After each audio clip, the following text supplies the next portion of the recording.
આજે વિશ્વભરમાં artificial intelligence પાછળ સૌ કોઈ દોટ મૂકી રહ્યા છે, ત્યારે રાજકોટની એક શાળાના વિદ્યાર્થીઓને આર્ટિફિશિયલ ઇન્ટેલિજન્સના માધ્યમથી તૈયાર કરવામાં આવેલા રોબોટ દ્વારા શિક્ષણ આપવામાં આવી રહ્યું હોવાનું સામે આવ્યું છે.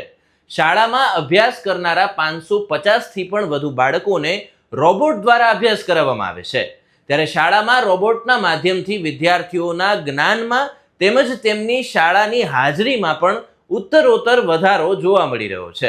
આપની ટીવી સ્ક્રીન પર દેખાતા દ્રશ્યો કોઈ સાયન્સ મ્યુઝિયમના નહીં, પરંતુ રાજકોટના કુવાડવા રોડ ઉપર આવેલી ન્યૂ ફ્લોરા સ્કૂલના છે.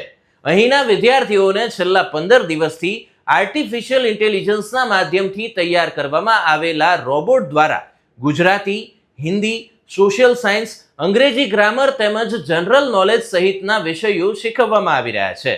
અમને બહુ આનંદ આવે છે કારણ કે ત્યાં અમને સમજાવે બેટર.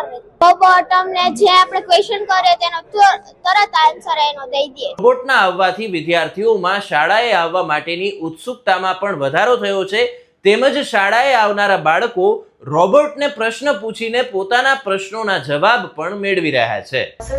उपयोगकर्ता से जिसका अनुवाद है पाचन तंत्र भोजन को पचाने और उसके पोषक तत्वों को अवशोषित. શાળામાં કેજી થી લઈ ધોરણ 10 સુધીના વિદ્યાર્થીઓને અભ્યાસ કરાવવામાં આવે છે, ત્યારે રોબોટ દ્વારા ભૂલકાઓને ABCD થી માંડીને વિવિધ સ્ટોરી પણ સંભળાવવામાં આવે છે.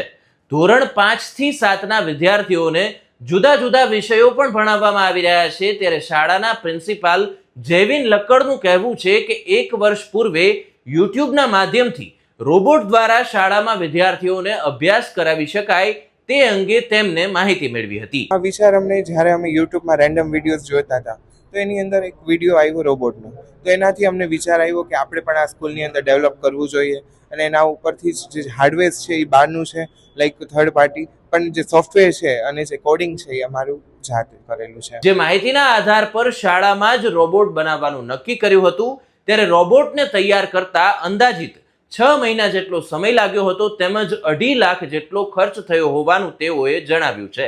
આર્ટિફિશિયલ ઇન્ટેલિજન્સ યુક્ત રોબોટની વિશેષતાઓ પર નજર કરીએ તો વિદ્યાર્થીઓની કનેક્ટિવિટીમાં વધારો, વ્યક્તિગત સક્રિય શિક્ષણ, 24/7 ઉપલબ્ધતા, માહિતી સંગ્રહ.